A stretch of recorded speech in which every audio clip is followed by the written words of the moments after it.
Hi, chemistry students. This is your Unit 1 lesson on physical and chemical changes, and this is required to view prior to doing the physical and chemical changes lab we will be doing in class. So first of all, we need to go back and review properties, physical and chemical properties. A physical property is observed without changing the composition of the substance. And a chemical property is observed only by actually changing the substance. So therefore, the ability of a substance to undergo a specific chemical change. And you're going to look at both physical and chemical changes in the lab we will be doing.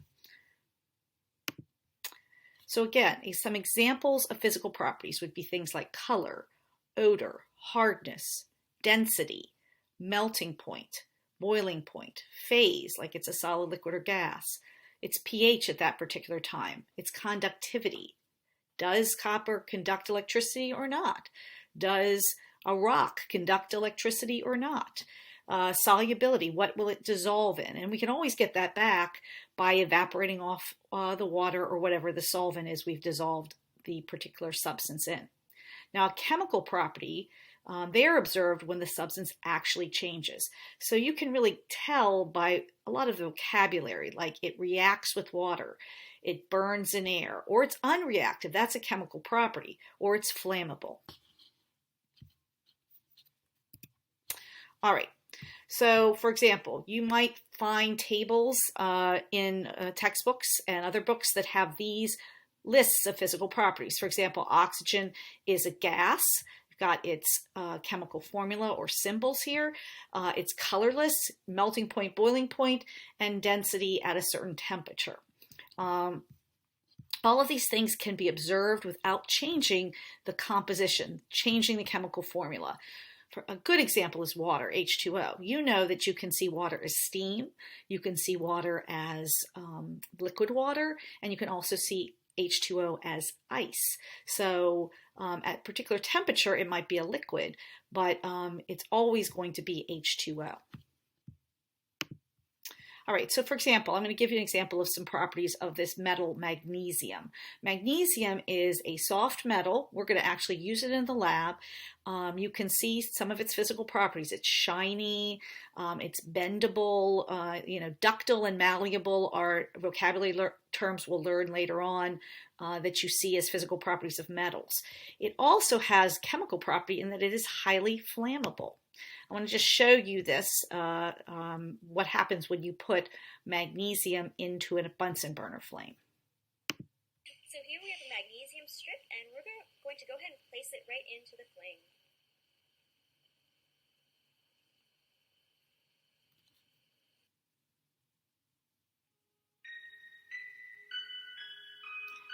This light is so bright that if we had this in the lab directly, we would have to wear special glasses or look away because it is so bright it will burn your retina.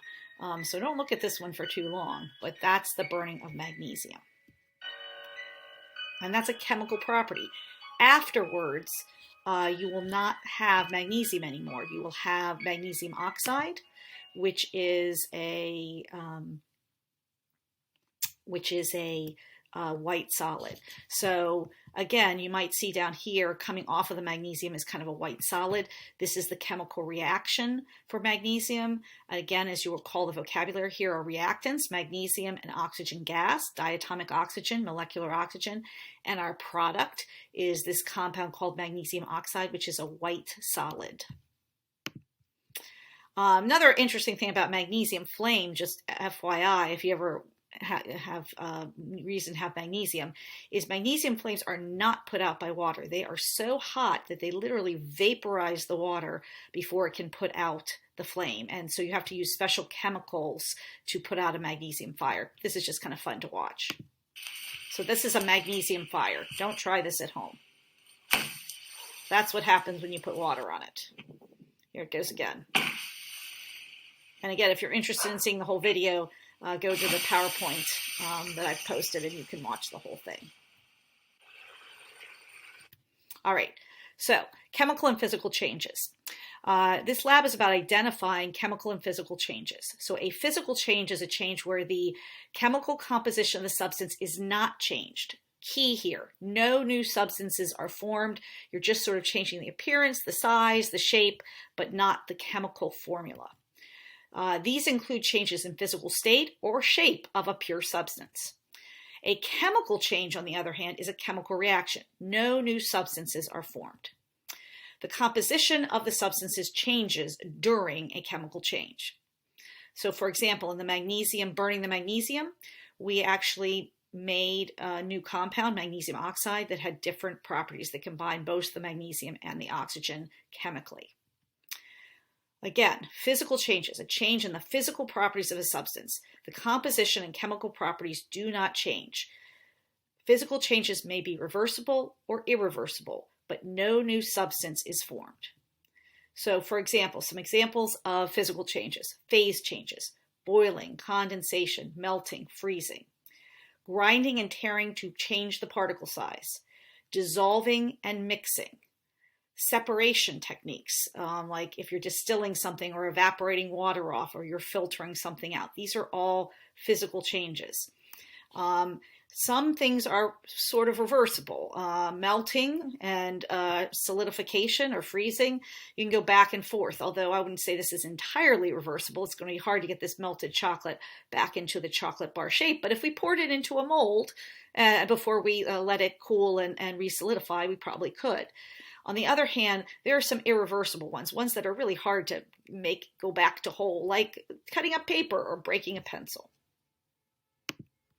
A chemical change is a change that produces matter with a different composition, really a different chemical formula from the original matter. Atoms rearrange themselves into new combinations. So the burning of methane, we've talked about this a couple of times before. This is methane, CH4. Here we have oxygen gas. It rearranges itself, and methane is just what we're burning in our Bunsen burner, into carbon dioxide gas and water. And again, remember, in terms of the law of conservation of mass and our good friend Antoine Lavoisier, in any chemical or physical change, mass is neither created nor destroyed. Mass is always constant. So again, going back to the burning of methane, you'll notice you have your reactants and your products. And essentially what's happening is all these chemical bonds at some point are being broken and then rearranged, but the same atoms are in the reactants as are in the products. Now, evidence of chemical change, and this is something I think you should write down in your notes. These are the 4 pieces of evidence that you can point to indicate to yourself that probably, now not always 100%, but probably a new substance is being formed. Let's go over each one. You're going to see each one of these in the lab.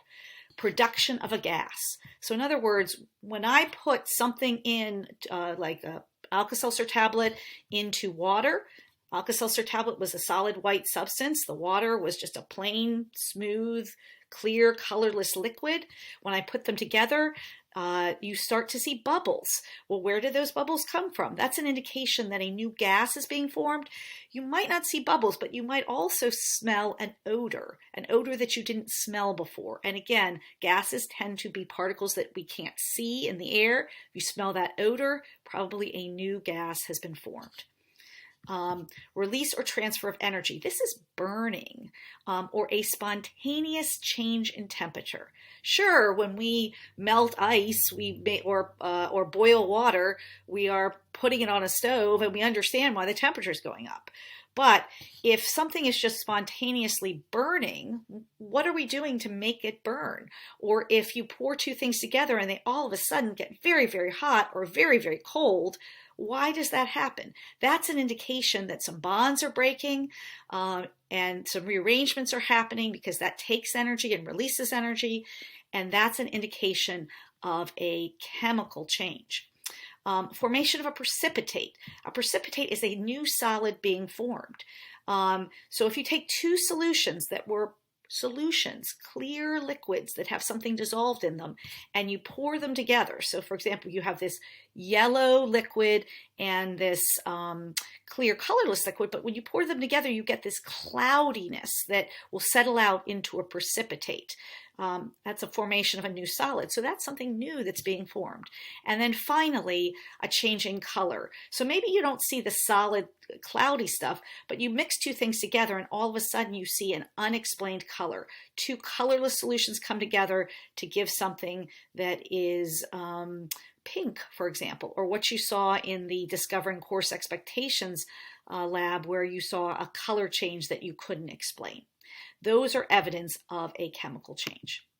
So, couple of more things, vocabulary words. This is really helpful on standardized tests to look for things that are supposed to be chemical changes. If you see things like rusting or burning, and rusting is just combining with oxygen, or burning, or decomposing, which means breaking apart, or synthesizing, which means making, or precipitating, or exploding, or reacting. Those are all words that go along with chemical changes. And that's it.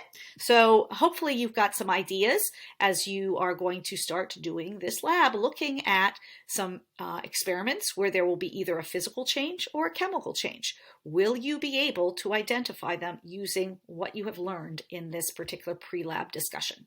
And that's it.